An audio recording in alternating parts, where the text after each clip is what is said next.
ஜெயம் ரவி அவர்களுடைய டிவோர்ஸ் இஷ்யூக்கு அப்புறமா இப்போ அன்ஷிகா மோத்வானி இவங்களுடைய டிவோர்ஸ் இஷ்யூ தான் இப்போ பேசும் பொருளாவே மாறி இருக்கு. அப்படி என்ன அன்ஷிகா பண்ணாங்க, எதனால இந்த மாதிரி ஆச்சு, உண்மையாலே டிவோர்ஸா இல்ல வதந்தியா, இதுக்கு இவங்களுடைய கணவர் சைட்ல என்ன சொல்லியிருக்காங்க அண்ட் இவங்க இதுக்கான விளக்கம் என்ன சொல்லியிருக்காங்க, இதெல்லாத்தையும் தொடர்ந்து இந்த வீடியோல பார்க்கலாம். அதுக்கு முன்னாடி இது வரைக்கும் சேனலை சப்ஸ்கிரைப் பண்ணாதவங்க மறக்காம சப்ஸ்கிரைப் பண்ணிடுங்க. கூடவே பக்கத்தில் இருக்க பெல் ஐக்கானையும் மறக்காம பிரஸ் பண்ணிடுங்க. 2022 அன்ஷிகா சோஹேல் அப்படின்ற ஒருத்தரை திருமணம் பண்ணாங்க. இது காதல் திருமணம் கூட சொல்லப்பட்டது. குறிப்பா இந்த திருமணம் நடக்கிறதுக்கு முன்னாடியில இருந்தே இவங்களுக்கு திருமணம் ஆக போதும் தெரிஞ்ச பல பேர் என்ன நீங்களும் அந்த லிஸ்ட்ல சேர்ந்துட்டீங்களே அப்படின்ட்டு கமெண்ட்ஸ் எல்லாம் சொல்லிட்டே இருந்தாலும் சடனா ஒரு நியூஸ் வந்தது. அதாவது இவங்க 2வது திருமணம் பண்ண போறாங்க, இவங்க 2வது மனைவியா ஆக போறாங்க, இது போலலாம் நியூஸ் வந்தது. அது அந்த அளவுக்கு உண்மை இல்லை அப்படின்ட்டு ஒரு பக்கம் சொன்னாலும் இன்னொரு பக்கம் அதுதாங்க நிஜம், உண்மையாலே அன்ஷிகா மோத்வானி செகண்ட் மேரேஜ் தான் பண்ண போகிறாங்க, அதுவும் அவங்களுடைய ஃப்ரெண்டுடைய கணவரை தான் பண்ண போகிறாங்கன்னா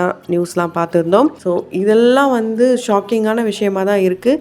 ஆனால் இங்கே இண்டஸ்ட்ரியை பொறுத்த வரைக்கும் இப்படி பண்ணுற மேரேஜ் எல்லாம் ரொம்ப சாதாரணமான விஷயமா ஆயிடுச்சுன்னு தான் சொல்ல முடியும். அந்த வகையில் இவங்க தன்னுடைய காதல் கணவரை அவங்களுடைய ஃப்ரெண்டான ரிங்கி பஜாஜ் அப்படின்றவங்க கூட தான் பிரிய வச்சு அதுக்கப்புறம் மேரேஜ் பண்ணாங்க அப்படின்லாம் சொல்லப்படுது. ராஜஸ்தானில் தான் இவங்க மேரேஜ் பண்ணாங்க, அதுவும் அரண்மனையில் பண்ணியிருந்தாங்க. இவங்க மேரேஜ் ரொம்ப ரொம்ப கோலாகலமாக நடந்ததுன்னு சொல்லலாம். ஸோ இவங்களுடைய டிவோர்ஸ், அதாவது இவங்களுடைய காதல் கணவரான சோஹேல் அவருடைய டிவோர்ஸ்க்கு காரணமே அன்ஷிகா தான் அப்படின்ற விஷயங்கள்லாம் அப்போ சோஷியல் மீடியாவில் வைரல் ஆகிட்டு இருந்தது.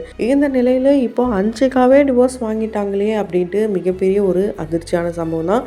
இது உண்மையாக பொய்யான்னு கேட்டிங்கன்னா பாதி உண்மை பாதி பொய். ஏன் அப்படின்னா அன்ஷிகா மோத்வானி இதுக்கான விளக்கத்தை ஒரு இன்டர்வியூவில் சொல்லியிருக்காங்க. அப்போ அவங்க சொல்லும் போது, ஒரு நடிகையாக இருக்கிறதுனால என்ன வேணாலும் சொல்லலாம், இதுதான் நிஜம் அப்படின்ட்டு எல்லாரும் என்னென்னவோ சொல்லிட்டு இருக்காங்க, அதுக்கெல்லாம் எனக்கு விளக்கம் கொடுக்கணும்னு அவசியம் கிடையாது, நாங்களும் மனுஷங்க தானே அப்படின்ற மாதிரியான விஷயத்த அவங்க சொல்லிட்டு போயிட்டாங்க. ஆனால் இந்த விவாகரத்தை பற்றி அவங்க எந்த ஒரு விரிவாக்கமும் கொடுக்கல. ஸோ இப்படி ஒரு பக்கம் இருக்க, இன்னொரு பக்கம் இவங்களுடைய முன்னாள் கணவர் அப்படின்னு சொல்லப்படுற சோஹேல் அவர்கள் என்ன சொல்லியிருக்காருன்னா, எங்களை பற்றி நிறைய வதந்திகள் வந்துட்டு இருக்கு. ஆமாம், நீங்கள் சொல்கிறது உண்மைதான், பாதி உண்மைன்னு சொல்லலாம். என்னன்னா, நாங்கள் பிரிஞ்சு வாழ்ந்துட்டுருக்கோம், அவங்க அம்மா வீட்டில் இருக்காங்க, நான் எங்கள் வீட்டில் இருக்கேன், தனித்தனியாக இருக்கிறது உண்மை, ஆனால் சட்டப்படி நாங்கள் விவாகரத்து வாங்கலை அப்படின்னு சொல்லியிருக்காரு. ஸோ இவங்க 2 பேருமே தனித்தனியாக தான் இருக்காங்க. அதுக்கு காரணம் சோஹேலோடைய குடும்பம் பார்த்திங்கன்னா ஒரு கூட்டு குடும்பமாக இருந்திருக்கு.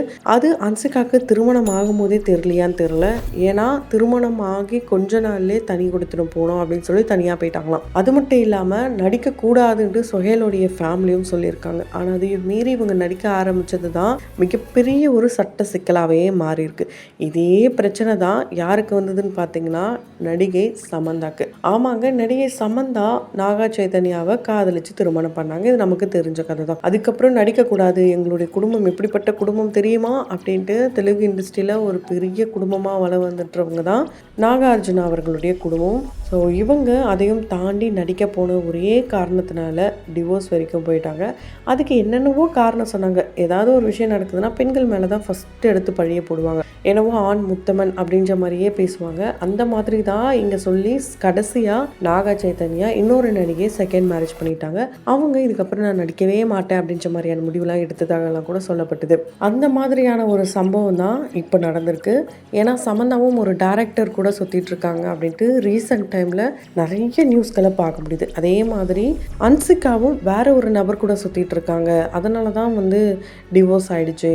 இதனால தான் கர்மா இஸ் பூமராங் சொல்லுவாங்க. அவங்களோட ஃப்ரெண்டுக்கு துரோகம் பண்ணாங்க, இப்போது இவங்களுக்கே அவங்களுடைய கணவர் துரோகம் பண்ணிட்டாரு. இது போலலாம் நிறைய கமெண்ட்ஸ்களை பார்க்க முடியுது. ஆனால் இதுதான் ரீசன் அப்படின்றது எந்த இடத்துலையும் சொல்லப்படலை. பிரபலமான பத்திரிகையாளர் நண்பர் என்ன சொல்லியிருக்காருன்னா, அன்ஷிகா மோத்வானியோடைய கணவரான சோஹில் தவறான உறவில் இருந்ததாகவும் அதை அந்த வீட்டு வேலைக்காரன் பார்த்ததாகவும், இது எல்லாமே அவருடைய முன்னாள் மனைவி கொடுத்த சாபம் தான். ஏன்னா அவங்க 2 பேரும் 10 வருட காதலில் இருந்து அதுக்கப்புறம் தான் தனியாக பிரிஞ்சு வந்திருக்காங்க. இவங்களுடைய பிரிவுக்கு காரணம் அன்ஷிகா மோத்வானி. ஸோ இதை பழிவாங்கணும்னு நினச்சி தான் இந்த மாதிரியான விஷயங்கள்லாம் நடந்திருக்கு. இது போலலாம் அவர் சொல்லியிருக்காரு. இது எந்த அளவுக்கு உண்மைன்னு தெரியல. ஆனால் இவங்க 2 பேரும் டிவோர்ஸ் தான் வாங்கலை. பிரிஞ்சு தான் வாழ்ந்துட்டு இருக்காங்க. அன்சிகா மோத்வானி ஓன் யூடியூப் சேனலாக வச்சு ரன் பண்ணிட்டு இருக்காங்க. அதில் அவங்களுடைய டே டு டே ரொட்டீன் போட்டுட்ருக்காங்க. ஸ்பெஷலாக குக் பண்ணுற வீடியோ, அதுக்கப்புறம் அவங்க எந்த அளவுக்கு ஃபன்னாக இருக்காங்க, இது எல்லாத்தையுமே அவங்க வந்து ஷேர் பண்ணிட்டு இருக்காங்க. ஆனால் இது எல்லாத்தையும் அவங்களுடைய அம்மா வீட்டில் இருந்து ஷேர் பண்ணுறாங்க. திருமணமாகி 6 மாதத்தில் இவங்க 2 பேரும் தனித்தனியாக தான் வாழ்ந்துட்டு வராங்க.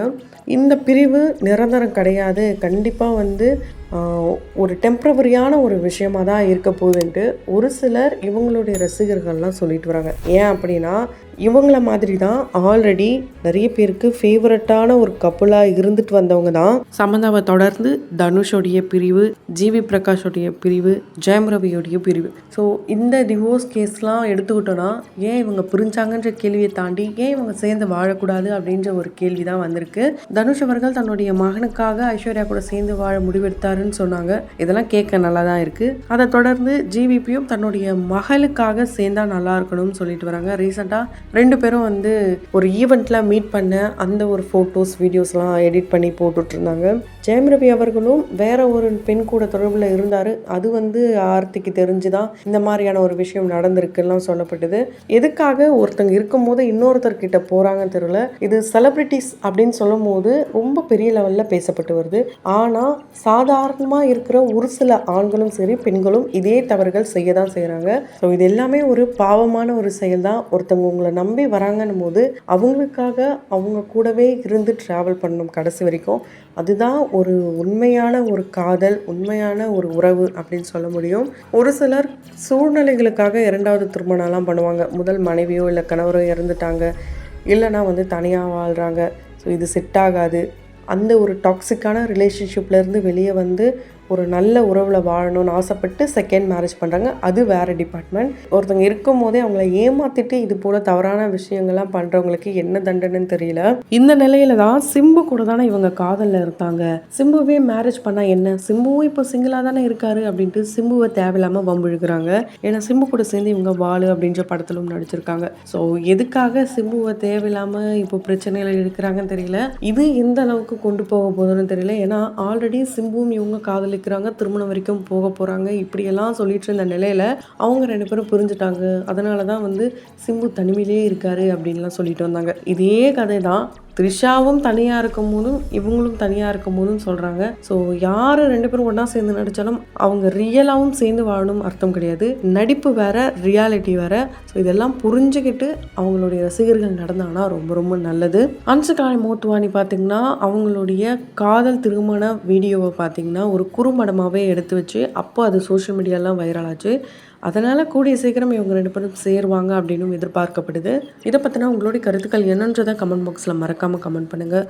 தொடர்ந்து வீடியோஸ்லாம் பார்க்கணும்னு நினச்சிங்கன்னா உடனே சேனலை சப்ஸ்கிரைப் பண்ணிவிட்டு பக்கத்தில் இருக்க பெல் ஐக்கானையும் மறக்காமல் ப்ரெஸ் பண்ணிவிடுங்க.